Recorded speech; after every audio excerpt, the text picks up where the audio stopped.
When you hear the terms G8 and G20, you're probably reminded of those annual events where world leaders get together to have a class picture taken. But you're probably also vaguely aware that there's more to it than that.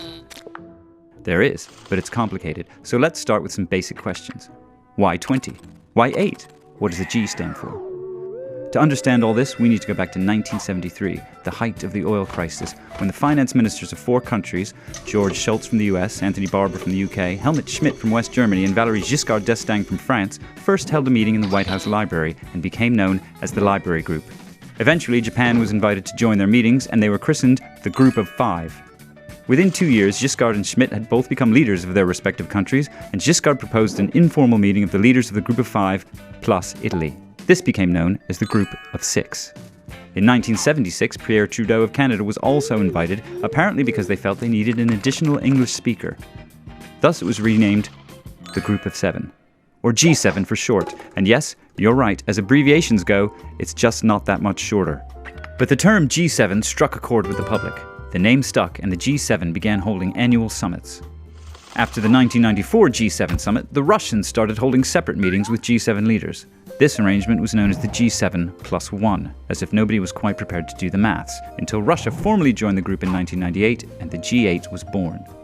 So let's review. How many member countries are there in the G8? If you said 8, then you're wrong. There are 7. Russia was suspended in March 2014 after its annexation of the Crimea.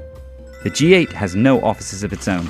By agreement, the presidency of the group is rotated between member states, who host the annual summit and organize the group photo. If you like counting, you may have noticed that there are always more than 8 people in the picture. That's because the president of the European Commission is invited, as is the leader of the country holding the presidency of the EU if he or she isn't already a member. But wait, you say, what about the G20? Does that refer to something other than the Glasgow postcode covering the areas of Maryhill and North Kelvinside? Yes, it does. The G8 members are all leading industrial economies. Together they account for about half of global GDP, but they're no longer the leading economies. In terms of GDP, China now comes second, Brazil 7th, and India's GDP is bigger than Canada's. Let's review again. How many countries make up the G20? The answer, of course, is 19. The EU is considered the 20th member, and the other 19 are, in alphabetical order, Argentina, Australia, Brazil, Canada, China, France, Germany, India, Indonesia, Italy, Japan, Mexico, Russia, Saudi Arabia, South Africa, South Korea, Turkey, the UK, and the US.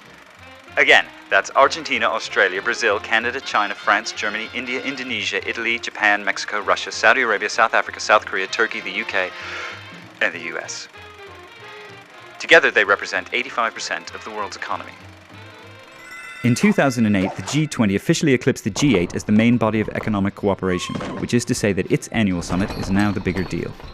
This year it's being held in mid-November in Brisbane, and it's been assigned this logo. Each summit's agenda is set by a troika consisting of the previous, present, and upcoming host nation. The leaders meet, hammer out policy, and then, at the end, issue a communiqué.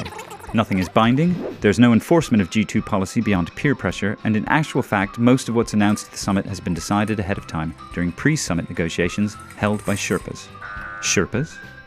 By Sherpa, we're referring not to the Himalayan ethnic group known for carrying all your stuff when you climb Everest, but to civil servants who do all the diplomatic heavy lifting on behalf of G20 leaders on the way to the summit. Beneath them are lesser public officials known as sous-Sherpas and yaks. The whole thing costs an enormous amount of money, requires tremendous security, and is ultimately of dubious benefit. As a result, the summit becomes a focus for protest.